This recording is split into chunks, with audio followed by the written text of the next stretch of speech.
దామోదర రాజనరసింహ అలిగిండ్రోల్లో మన ఆరోగ్య శాఖ మంత్రి దామోదర రాజనరసింహ అలిగిండ్రు. ఎందుకు అలిగిండ్రు అంటే బదిలీల బంతాడ కొనసాగిస్తా ఉన్నాడు కదా రేవంత్ రెడ్డి సార్ వారు. అయితే తన శాఖలో ఉన్న ఇద్దరు ఐఏఎస్ లను బదిలీ చేయొద్దు, ఇద్దరు ఐఏఎస్ లు వాళ్ళ పనితనం మంచుకున్నది అట్లనే ఉంచుండ్రి, వాళ్ళు అక్కడనే కొనసాగాలని అనుకుంటున్నారు, వాళ్ళని బదిలీ చేయకుండా అని చెప్పేసి వినతి పత్రం అందించినా కూడా దామోదర రాజనరసింహకు ఎటువంటి ఇంటిమేషన్ లేకుండా తన శాఖల నుంచే ఇద్దరు ఐఏఎస్ లను బదిలీ చేయడం మీద అలిగిండు దామోదర రాజనరసింహ.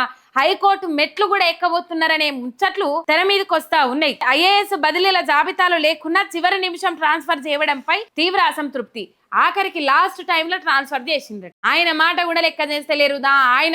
ఆయన శాఖల్లో ఒక ఐఏఎస్ ఆఫీసర్లను ఇద్దరిని బదిలీ చేయాలంటే ఆ శాఖకు సంబంధించిన మంత్రికి ఇన్ఫర్మేషన్ ఇవ్వాల్సిన అవసరం ఉంటది. ఇన్ఫర్మేషన్ ఇవ్వలేదు, ఏమి ఇవ్వలేదు, మంచిగా లావట్కపోయినట్టు ఆఖరికి గద్దచ్చి కోడిపిల్లంది అనుకొని పోయినట్టు మొత్తం మీద లిస్ట్ లో జాబితాలో లేకున్నా ఇద్దరు ఐఏఎస్ లను బదిలీ చేసిండ్రట. అందుకనే అలక మీద ఉన్నారట.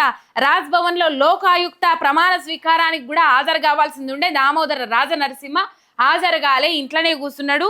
రోజంతా ముభావంతో ఉండడంతో సందర్శకులను సైతం కలవలేదని ముచ్చట్లు వినబడతా ఉన్నాయి. ఇక వాళ్ళు సొంత నాయకులే సొంతోళ్ళ మీద తీవ్రమైన వ్యతిరేకత లేవనెత్తినప్పుడు, మంత్రులే లేవనెత్తినప్పుడు ఇక్కడ ప్రజల నుంచి వ్యతిరేకత రావడంలో రేవంత్ రెడ్డి వచ్చినప్పటి నుంచి ఏమైనా కార్యక్రమం ఉన్నదానొల్ల ఈ ఐఏఎస్ ఆఫీసరు, ఈ ఐపీఎస్ ఆఫీసరు అక్కడ సెట్ అవుతుండు, అక్కడ పని మంచిగా నిర్వర్తిస్తా ఉన్నాడు, బాధ్యతలు నిర్వహిస్తా ఉన్నాడు.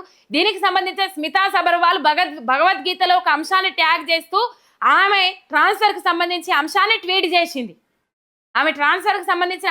ట్వీట్ చేసింది. భగవద్గీతలోని ఒక అంశాన్ని ఇక్కడ 4 నెలలు పనిచేసిన చాలా అద్భుతం, పెండింగ్ లో ఉన్న ఫైల్స్ అన్ని క్లియర్ చేసిన అట్లా ఇట్లా అని చెప్పేసి భగవద్గీతలో ఉన్న అంశాన్ని అది చేసుకొని ట్వీట్ చేసిండ్రు.